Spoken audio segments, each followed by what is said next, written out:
Welcome back, WNST, Towson, Baltimore, and Baltimore Positive. Big thanks to everyone making the transition from the sports to all the stuff we're doing now in the new Biden-Harris era as they count the votes and recount the votes again. And, we're counting the votes on Sunday's Colts-Ravens game. And I'm wearing Colts blue here in my Raskin Global gear. My heart is purple here, Luke Jones, and I would say we've talked about the second half and the first half as being a tale of two teams. It's unusual in this era. When they came out sort of flat, I was worried for them all day. It was nice to see that they had a little bit of giddy up, a little bit of a gear, a little bit of a comeback in a way when, let's be honest, they haven't had to come back very much because they've been too good for all that nonsense, right? Sure. And it's not as though they fell behind by a lot, but it was interesting as much as the focus was on the defense and the players they were missing throughout the week. And I mean, so many linebackers missing, and knowing you weren't going to have Marlon Humphrey, and Deshaun Elliott didn't practice all week. And they're already banged up at the cornerback position. We've talked about that for the last several weeks. And you're thinking, if there's one way it was going to play out, talking about this tale of two halves narrative that played out on Sunday, you would have thought it would have been the defense that would have the major issues. And look, they gave up an early scoring drive, but you're not going to shut teams out every week. But just in general, considering everything they did go through and understanding they didn't have Ronnie Stanley on the offensive side of the ball, and everything they went through on defense, if you had told someone going into the game they would have a more lethargic, lackluster, listless kind of first half, would you have really been all that surprised when you consider everything that went on? So everything that went wrong, I kept saying, they look at the week they've had. Right. They're going to struggle today. And I think I wrote that at halftime. I wrote at halftime hey, guys, The Colts have stunk for a couple of years. They've been drafting really good athletes. I mean, Darius Leonard is, Khalil Mackey, Ray Lewis-y kind of he's a handful. I wouldn't want to have to see him every week. Sure. I mean, so when you kind of take a step back and you do this Monday morning kind of reaction or Tuesday reaction, you kind of reflect over the next couple of days about this, you do look at it and say it's not exactly shocking that the offensive line would struggle when, it's one thing to talk about what they did in game against Pittsburgh and you celebrate that and you love seeing them run the ball, but reality kind of sets in the following week, right? And now Orlando Brown isn't just filling in on a whim. He's a left tackle now. And DJ Fluker's not the swing guy or the backup. He's your starting right tackle now.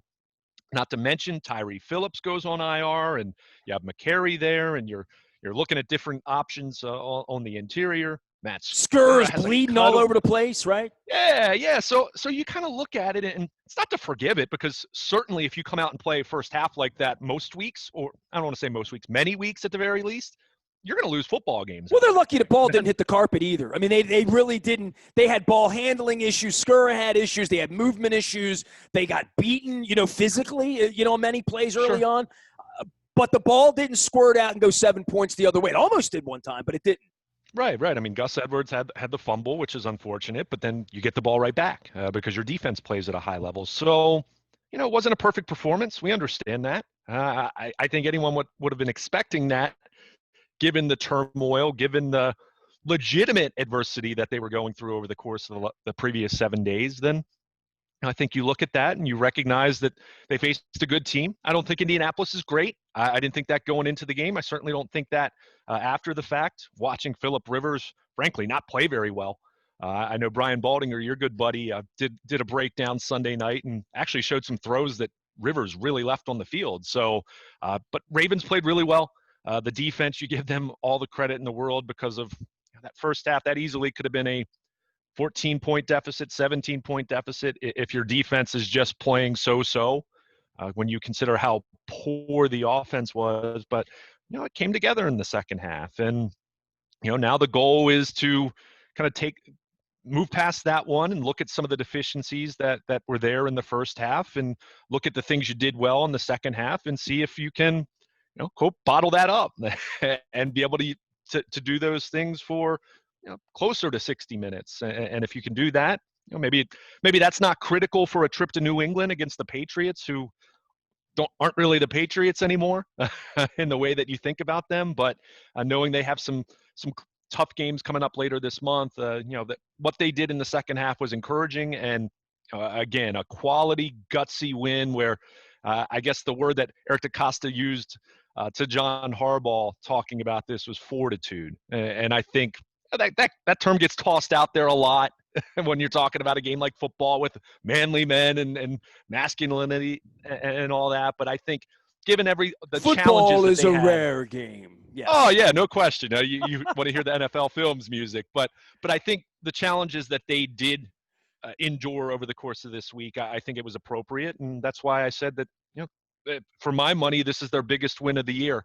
Understanding there's some other big games that are going to be coming up, but this was a really important win. And if they go on a 2019 kind of run, I feel we will look back at this game and say, maybe not the start, but certainly a pivotal kind of game when you consider how this thing started. Well, I pointed out earlier that they won by 2 touchdowns on the road, and they didn't play particularly well. Yeah. I don't know that they've had that golden game yet this year, right? Like, they had several last year, right? Seattle, LA. I mean, go through even the bad to Miami to start the year last year. Those are just off the top of my head, right? I mean, You're better with the ancient history and the roll call of the 2005 Ravens than I am. These seasons sort of get buried and move on. But for me, the Lamar era, this era of football, that what has he seen? And I remember Billick always saying, what has Tom Brady not seen? Every year Billick sits in front of us at some Super Bowl location and says, what has Tom Brady not seen? And Jared Goff can't beat him, and Matt Ryan can't.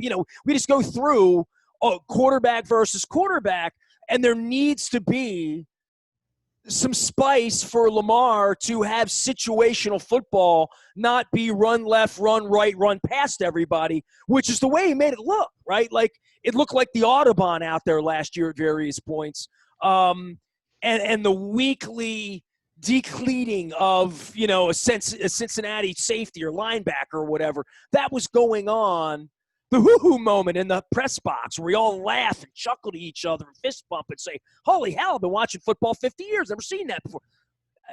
That's all wonderful. But then there's Lamar, situation, you're down 10, 5 minutes left to go. There's 65,000 people in Indianapolis breathing down on you. You don't have your left tackle. Your right tackle's your left tackle. Your star running back, he's gone. You don't have him. Go win the game. They play that in the back fields with music and Owings Mills, right? And they put the red jersey on him and all that. But doing it in the National Football League, down in a real stadium in a real way, the more times he's challenged, and the way he gets challenged is by stinking in the first half, right? I mean, I hope he doesn't stink in the first half, but the only way he's going to come back is when he does stink in the first half, or when teams stop them, or when things go wrong, or when kickers miss kicks, or punters get punts blocked, or when tight ends bobble the ball, or all of those awful things that we all remember the Joe Flacco era, they all happen, right? Or when he gets stripped, or whatever. So the comeback thing that we all want to see him, we all want to see that. Lamar, make that John Elway comeback and go win us a game at, 3:55. You can't do that when you're up 2 touchdowns in Indianapolis again at the end, right? So there is the fortitude part that Eric DeCosta talks about. And then we go back to, I think we talked about this right after the game on Sunday, which is handling adversity, right? And the only way you handle adversity is to not go out there and hit Hollywood Brown on a cross to start the game in Miami, and you're up 21-3 at halftime, right? Like, we saw that script, and they're good at that. And I think the thing that, and I'll go back to this and let you ramble, they won by 2 touchdowns on the road without Ronnie Stanley, without Marlon Humphrey, like down the line, without Mark Ingram. And they beat a playoff-worthy kind of caliber team, a veteran quarterback, a very good defense on the road, and they did it by 2 touchdowns, and they did it, and they didn't play well. This is a really good football team, the Baltimore Ravens. They're really good. Yeah, and I think Sunday confirmed that. I think when you look over the first half of the season, you go game by game, and look, maybe the week 1 win over Cleveland looks better now than we thought about it at the time. I mean, that was a game where they, you mentioned they haven't really had those blowout performances. I mean, they beat the Browns pretty darn good that day. Even if we quietly said, well, the O-line didn't play exceptionally well. They didn't get a lot of pressure on Baker Mayfield. You go down the list. But that was a big win. But you kind of go game by game, and Houston's fired their coach since then, and Washington is Washington, and the Eagles are the best in a terrible division, and you look at Cincinnati is the Bengals are coming off of just a horrendous season, and they have a rookie quarterback. So you look at all but these no games. one held a press conference at the Four Seasons Landscaping in Philadelphia. I just wanted to point that out. That's true. Things are bad, but they're not that bad. But you look at all these games, and then you position those against what happened with Kansas City, what happened against Pittsburgh, yardage and all the statistics aside, they lost the football game. So your two tests to go up against other teams that you fancy yourself as a heavyweight, and your two encounters with heavyweights didn't go so well. So I think it's natural for some doubt to creep in, whether the Ravens themselves are consciously thinking that or not. Certainly fans and observers are looking at that and wondering, is this team good? Is this team great? Or are they truly an elite Super Bowl contender? Are they right there with Kansas City and they just had a really bad night?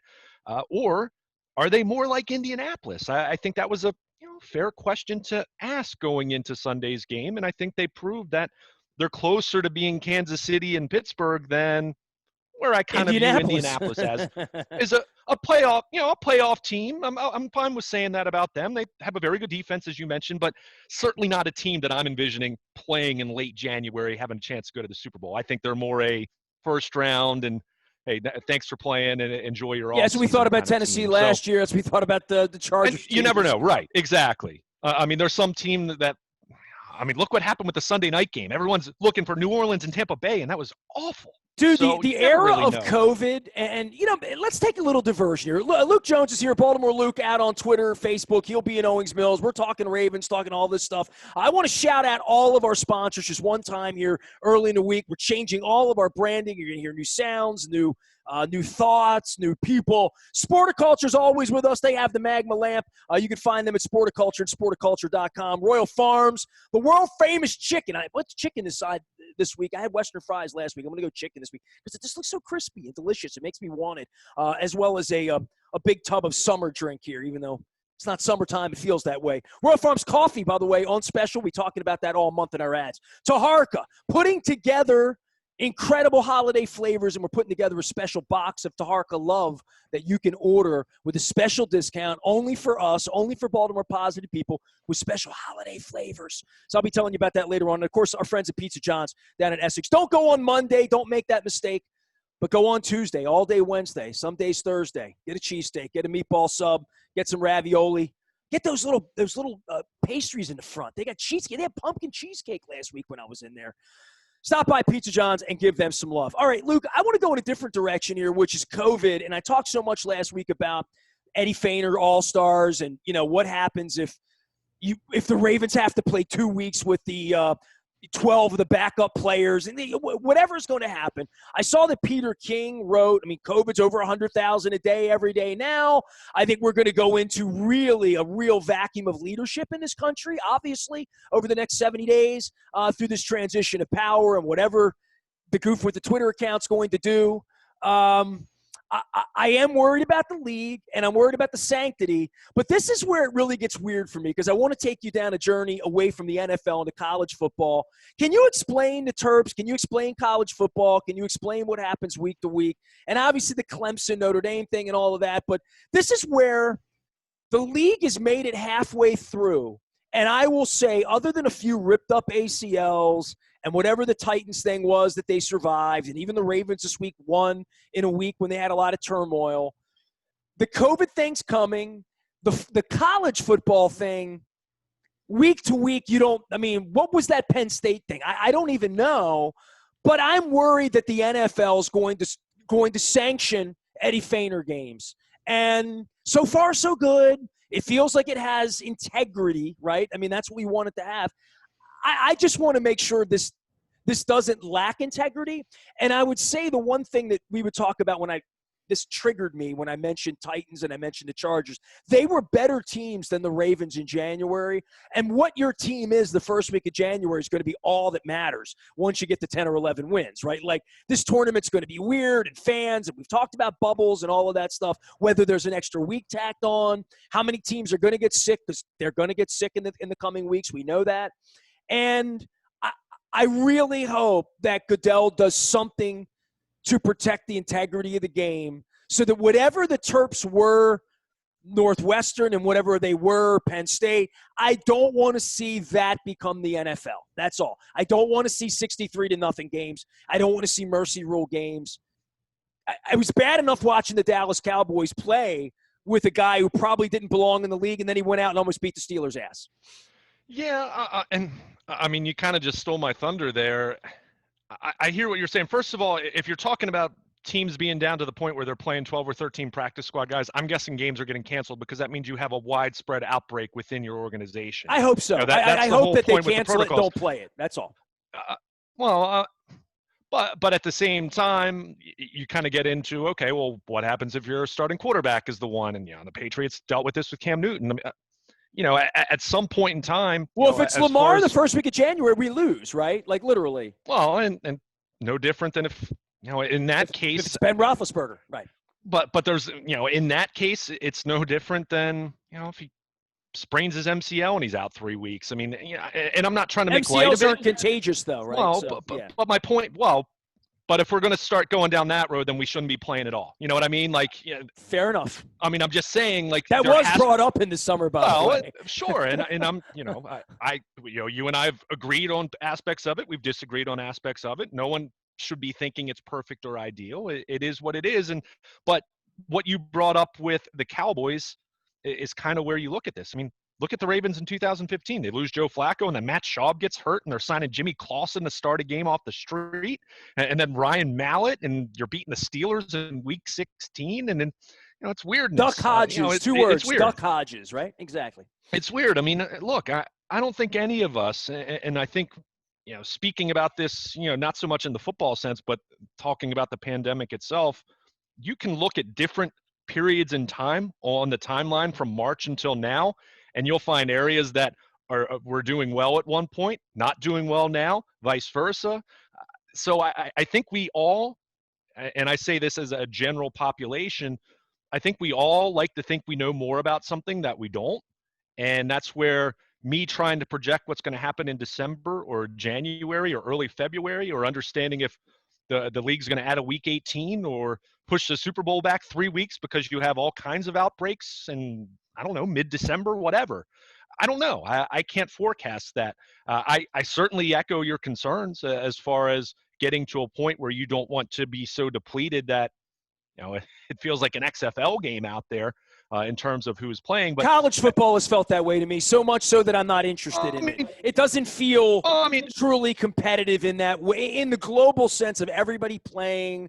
And I mean, a lot of times when Nebraska plays Pacific, it's not competitive anyway, right? But I mean, in all honesty, with college football, I mean, they've postponed and canceled so many games. I mean, to me, it hasn't been as much of an issue of playing with lesser players. They've canceled games. They postponed games more so. I mean, Clemson's played without Trevor Lawrence the last couple of weeks, and certainly, an epic Clemson-Notre Dame game. And let's face it, Clemson's so great as a program.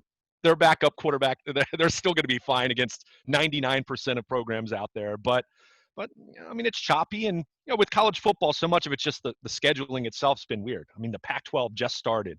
The Big Ten started 2 weeks ago. Whereas you have other programs who, the SEC started later in September. And then you had some programs like Navy who started Labor Day weekend. And we saw what happened to the Mids in that first game against, by the way, a really good BYU team. So that game doesn't look quite as painful as it did at the time. But it's strange. And we've talked about this with every sport, and understanding that there has to be some level of acceptance, not on the virus part of it or not on the safety part of it, if you get to a point where it's clearly something you shouldn't be doing or something that needs to be adjusted, but understanding that the competitive aspect of it, it's 2020. There's going to be, and I know a lot of athletes and coaches have bristled at this notion, because I'm not trying to disparage the efforts that they've gone through. but there's going to be a little bit of an asterisk just from a historical context, if nothing else. In the same way that, Nestor, look at Major League Baseball in the World War II era, where you had some of the absolute best players, Hall of Fame caliber talent, all fighting in the war.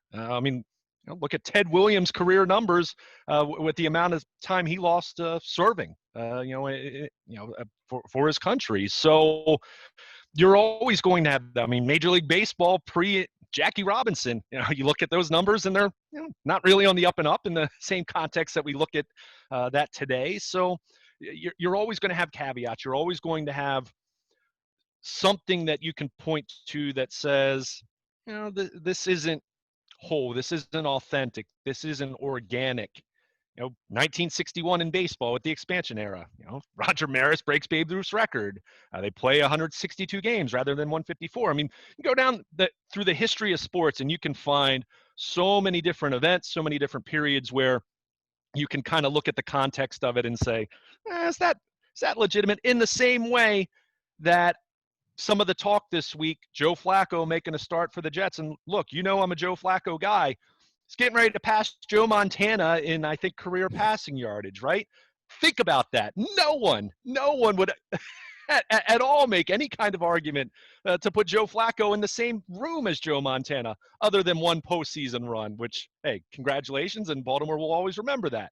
He'll never pay for a meal here as a result. But that right there, he always pays for meals when I go out because he makes more money. But that right there just shows context and different eras and different rules. And I, at some point in time, from a historical context, we're just going to look at this COVID pandemic era, probably in the same way that, in the 15 to 20 years after the Spanish flu or World War I in the late, pre-1920, you kind of look at that baseball season and they finished it up a little bit earlier because of the Spanish flu. So Luke Jones getting his Ken Burns going on during the play. My overall point, I know I'm sounding a little wishy-washy here, but my overall point is enjoy it for what it is. That's what you're going to say. Enjoy it for what it is, and it's not going to be totally normal. But I totally agree with you from the standpoint of I pray we don't get to a point where there's a big game, whether it's week 16 for seeding implications or it's the wild card weekend or whenever it might be, that we don't have one of the stars of the league missing a game because they test positive and suddenly Patrick Mahomes, Lamar Jackson. Well, if it's Tom Brady, I'm Patrick okay Mahomes. with it. But other than that, yes, he's not even in our conference. You know what, though? I kind of felt bad for Tom Brady on Sunday night, though. My goodness. Don't do it. New Orleans. Don't do it. New Orleans. I feel bad for me, having watched Tom Brady for 20 years. You know I feel bad for? The fans of the Jets and the Dolphins and the Bills. And I feel good for them all of a sudden. Let the Bills run around and beat the Seahawks is what I say. I was just going to say, I don't feel too bad for Buffalo at the moment. I mean, the Bills are, they had a couple weeks there where they're coming back to earth, but have to be impressed with what they did Sunday. But, it's weird. But even Sunday night's game, as much as I was just pointing to that, nothing that we know of related to COVID in that situation, but that's part of sports, right? Sometimes things happen where you're just like, I didn't see that coming. Everyone thought that was going to be a great Sunday night game, and the game was over by the end of the first quarter. So you never really know. And well, the Ravens got woodshedded by the Chiefs too, right? Like literally. If you go back and we're not going to want to watch that game. Not that bad, but yeah, sure. Yeah, that's from a competitive standpoint. When the time comes, it's either competitive or it's not. Look, these Thursday night games are rarely competitive. Luke is here. I'll tell you what, let's step out, take a break. We have all new sound coming this week. We have all new stuff coming here for all that we're doing at Baltimore Positive. If you're still clicking on WNST.net, we are redirecting the Baltimore Positive, and we're bringing it all home as the Ravens go to New England this week. I'll have all week to yell about the Patriots and the fun bus rides and the not-so-fun bus rides back from Foxborough. Ness at BaltimorePositive.com reaches me. Luke can still be found at Baltimore Luke and Luke at WNST.net. All of our sponsors in tow coming along with us and making the ride to our new home. We are WNST.net, AM 1570 Towson, Baltimore, and we never stop talking Baltimore Positive.